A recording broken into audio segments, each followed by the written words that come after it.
দর্শক, যশোরে Islamic state কিংবা আইএসের পোশাকে মঞ্চে বক্তব্যের একটি ভিডিও ক্লিপ সারা বিশ্বব্যাপী যে ভাইরাল হয়েছে, আলোচিত হয়েছেন, সেই জামিয়া কুরানিয়া মাদ্রাসার প্রধান ফটকেই কিন্তু আমি এখন অবস্থান করছি।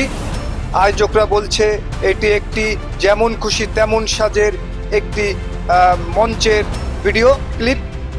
চলুন আমরা আয়োজকদের সাথে একটু কথা বলার চেষ্টা করব। আসসালামু আলাইকুম। আসলে আমাদের যশোর জামিয়া ইসলামিয়া মাদ্রাসার যে ভিডিওটা নিয়ে যে অপপ্রচার চলতেছে এবং দেশ বিদেশে যে ভাইরাল হয়েছে, এটা আসলে একটা গুজব নিয়ে মানুষ একটা মহল চক্রান্ত করছে।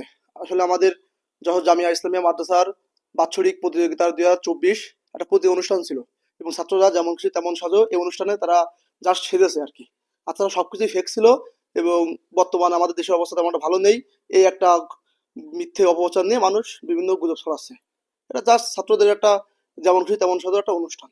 তাদের আসলে একটা কথাই বলতে চাই, আপনারা সঠিকটা জানুন, সঠিক না জেনে একটা ভিডিও নিয়ে গুজব ছড়ায় কোনো লাভ নেই এবং আমাদের দেশে সবাই ভালোবাসুন। কারণ দেশটা একটা হিসেব বলতে চাই দেশ সবারই।